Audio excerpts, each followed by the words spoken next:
Students, hope you all are doing great.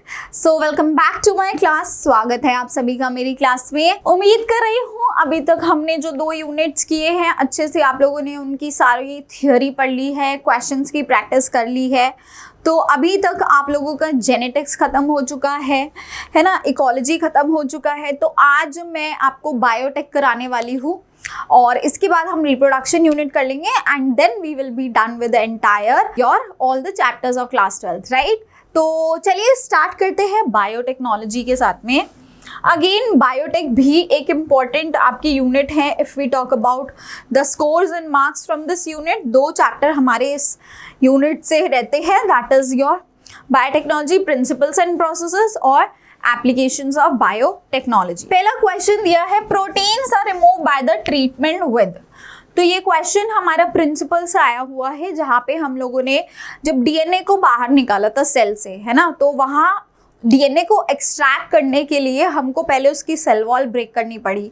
उसके बाद बेटा जब हमने उसकी मेम्ब्रेन को ब्रेक किया तो वहाँ पे बहुत सारी चीज़ें प्रेजेंट होती है, जैसे प्रोटीन्स होते हैं, लिपिड्स होते हैं, है ना। तो हमको क्या चाहिए, इवन आरएनए होता है, तो हमको ये सब नहीं चाहिए, हमको सिर्फ और सिर्फ वहाँ से डीएनए चाहिए होता है, राइट। तो बाकी की जितनी भी चीज़ें होती हैं हम क्या करते हैं, we use the certain enzymes to break it, like proteins को भी हम वहाँ से ब्रेक कर देते हैं, लिपिड्स को भी कर देते हैं, आरएनए को भी कर देते हैं, सबको वहाँ पे हम क्या कर देंगे, रिमूव कर देंगे बाय यूजिंग सर्टेन एंजाइम्स। तो प्रोटीन्स के लिए हम यूज़ करते हैं प्रोटीएजेस, ठीक है, एंड लिपिड्स के लिए हम यूज़ करते हैं लाइपेजेस और आरएनए के लिए हम यूज़ करते हैं आरएनएजेस, ठीक है।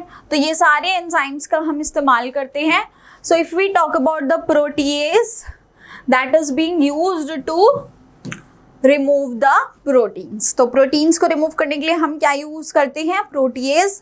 सो the correct answer is option number D. आया सबको समझ में? रेफरेंस भी आपको पता होना चाहिए कि चैप्टर में कहाँ और किस टॉपिक से ये क्वेश्चंस पूछे जा रहे हैं, है ना। अगर यही चीज क्लियर नहीं होगी कहाँ से आ रहा है, कौन से टॉपिक्स आ रहे हैं, तो आपको कभी क्वेश्चन सॉल्व नहीं कर पाओगे। विच ऑफ द फॉलोइंग की फैक्टर्स मेक्स प्लाज्मिड।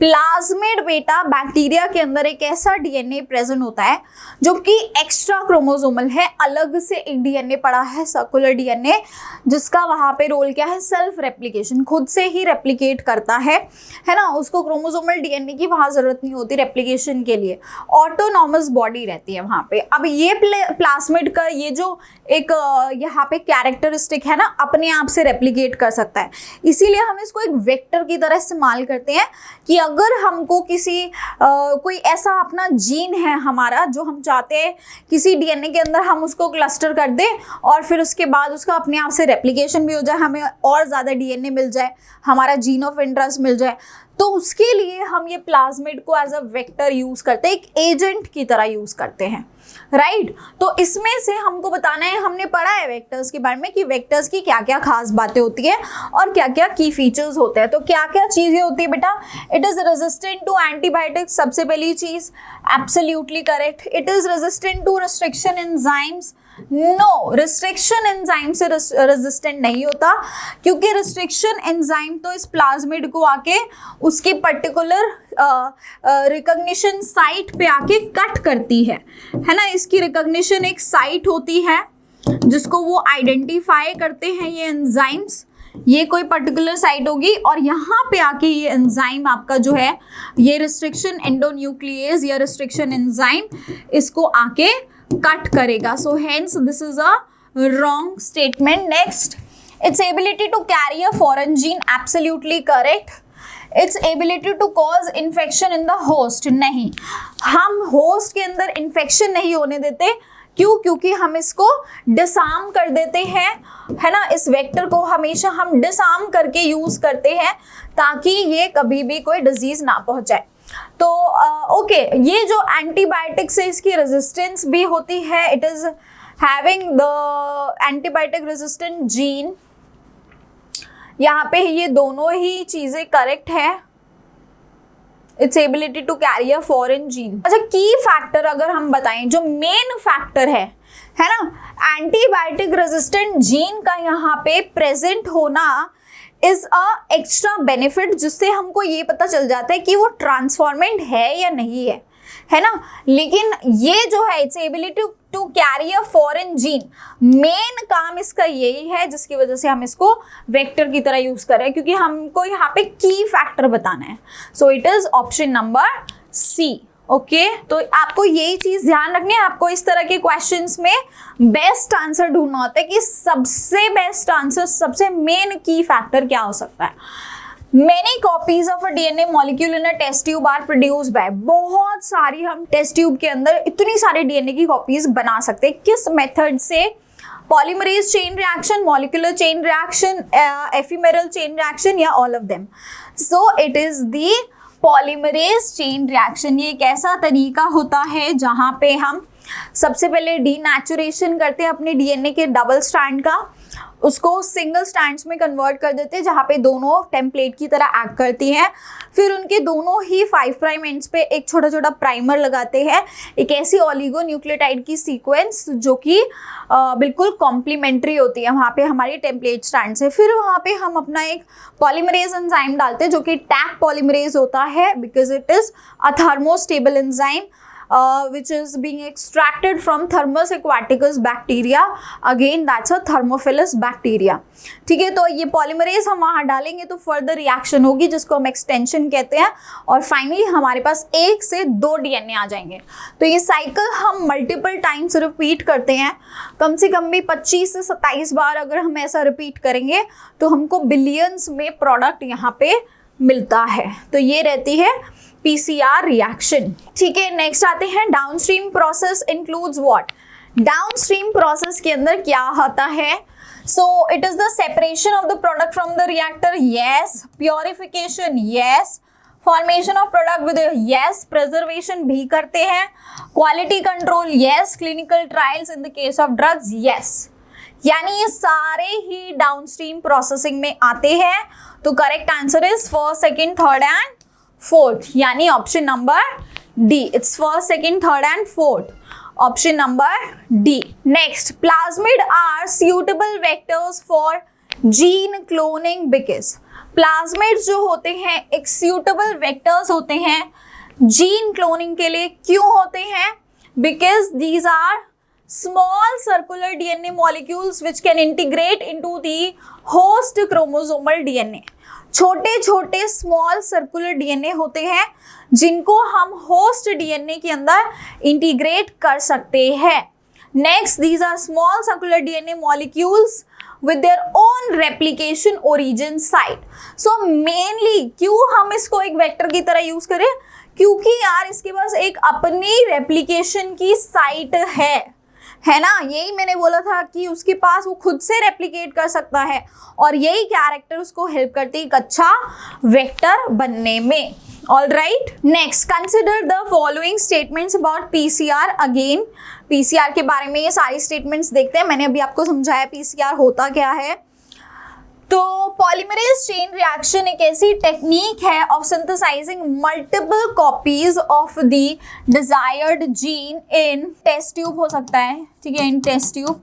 सो हाँ, ये ट्रू है, this is absolutely a true statement. Next, this technique was developed by Caromulus, absolutely correct, in 1985. A single PCR amplification cycle involves 3 basic steps. That is, firstly, हमारा denaturation, then annealing, और finally polymerase की मदद से extension. तो तीनों ही statement यहाँ पे correct है. Which of the statements given above are correct? That is option number D. First, second and third तीनों ही statements यहाँ से सही है। All right, next question, consider the following statements. In micro injection method foreign DNA is directly injected into the nucleus of the animal cell और plant cell, animal भी plant cell भी, by using micro needles और micro pipettes. Micro injection method is used in oocytes, eggs and embryo.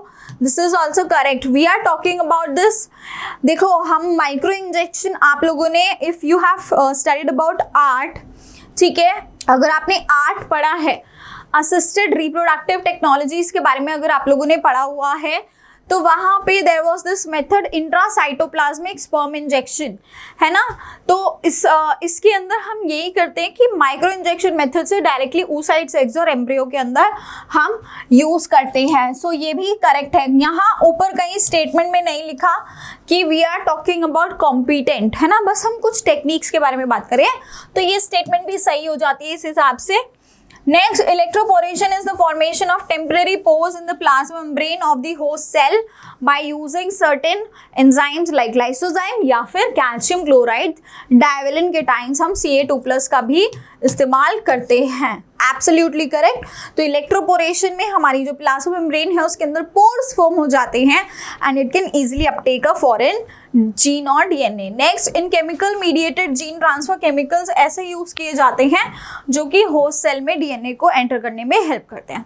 So again बेटा यहाँ पे भी चारों statements आपकी करेक्ट है।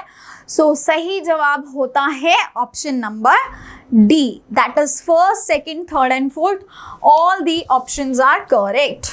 नेक्स्ट आ गया, the enzymes commonly used in genetic engineering are. Genetic engineering में सबसे ज्यादा कॉमनली यूज होने वाले एंजाइम कौन से हैं?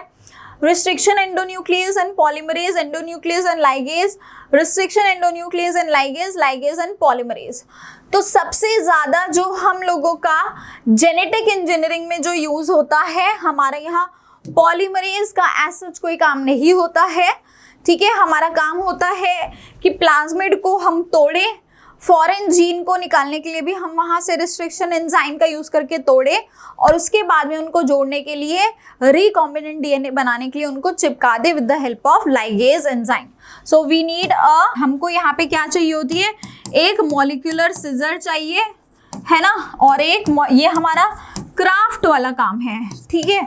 मॉलिक्यूलर सिजर और मॉलिक्यूलर जेनेटिक क्राफ्ट है ये, और मॉलिक्यूलर गम, ये दो की जरूरत होती है। So this is your restriction endonuclease enzyme, ये हमारा रिस्ट्रिक्शन एंडोन्यूक्लियस हो जाता है और ये हमारा क्या हो जाता है? Ligase enzyme, right. So correct answer becomes option number C. Next, cutting of a piece of DNA from a plasmid was done with the help of dash enzymes, popularly known as dash. Here A and B can be. तो हमारा जो piece of DNA होता है उसकी cutting जो है, ठीक है, फ्रॉम अ प्लाज्मिड, प्लाज्मिड से जो पीस ऑफ डीएनए को हम कट करते हैं, it was done with the help of dash enzymes. किस एंजाइम की मदद से होती है?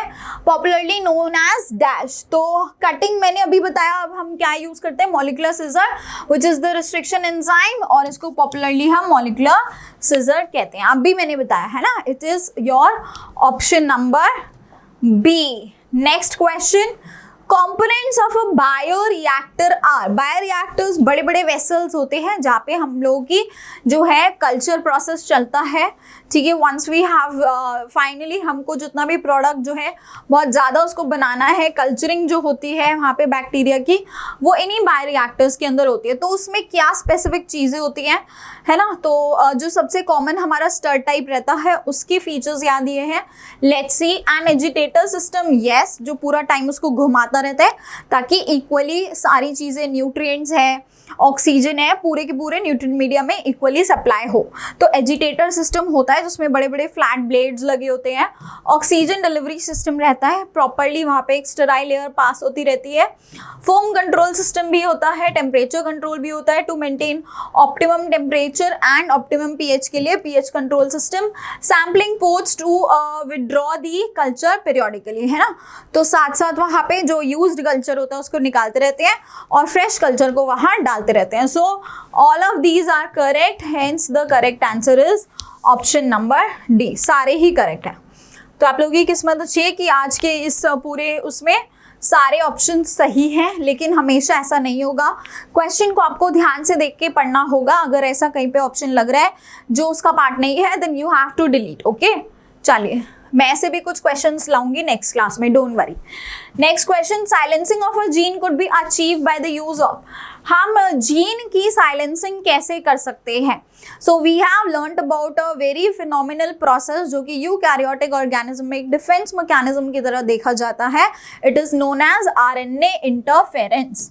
ठीक है, उसके लिए हम एंटीसेंस आरएनए का इस्तेमाल करते हैं। So it is both A and B. ठीक है, आंसर हो जाएगा both A and B. Next आते हैं golden rice which is a genetically modified crop, एक ऐसा जीएमओ जहाँ पे जो चावल होते हैं गोल्डन राइस इसलिए कहा जाता है क्योंकि बहुत ज़्यादा येलोइश कलर होता है due to the presence of beta carotene there. इनके अंदर विटामिन ई का जो कंटेंट है बहुत ज़्यादा होता है and they also help in controlling night blindness. Right, चलो पढ़ते हैं इसको।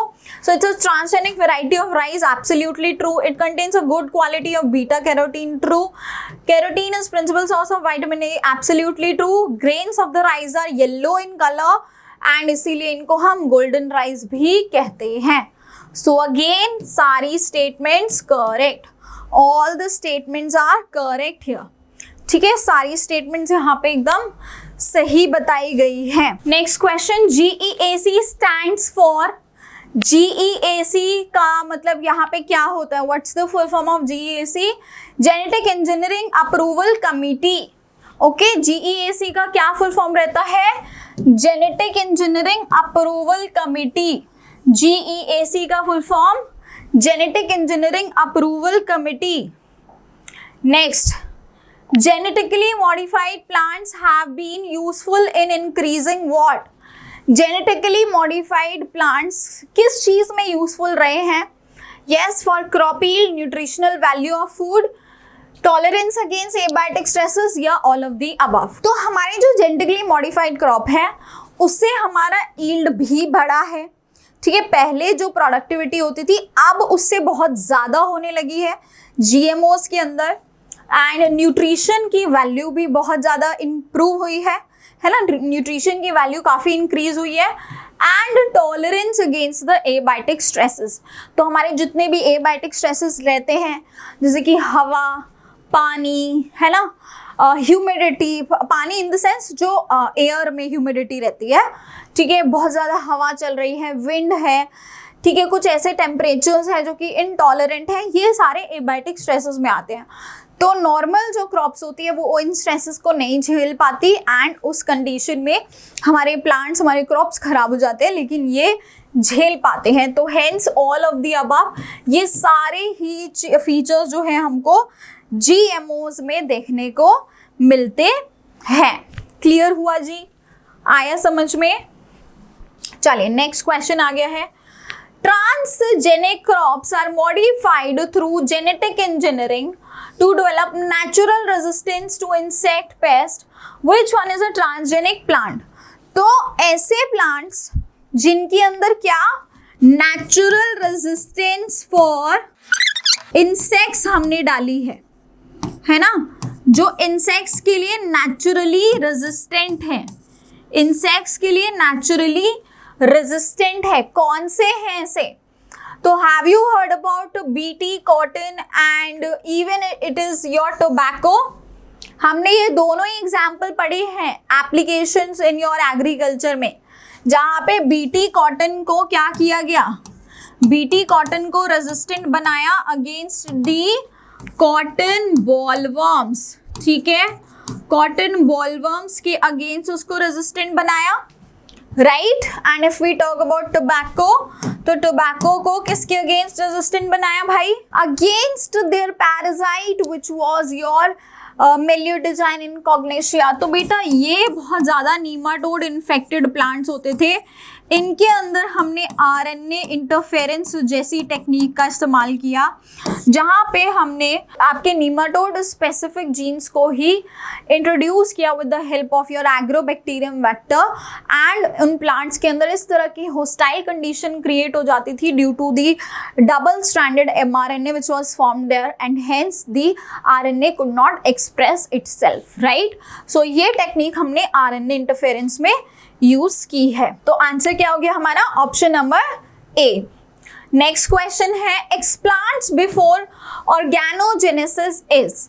एक्सप्लांट्स क्या होते हैं? प्लांट्स के ऐसे parts which are capable of giving rise to a complete new plant, जहाँ से एक पूरा का पूरा हमको एक complete new plant मिल जाता है। तो ये एक्सप्लांट जो होते हैं ऑर्गेनोजेनेसिस से पहले इनके अंदर क्या ऐसी खास बात होती है कि they are capable of photosynthesis and making their own food, right. तो मेरे हिसाब से तो ये दोनों ही ऑप्शन ठीक है ना, क्योंकि वो फोटोसिंथेटिक होते हैं and they are capable of making their own food, so it could be both.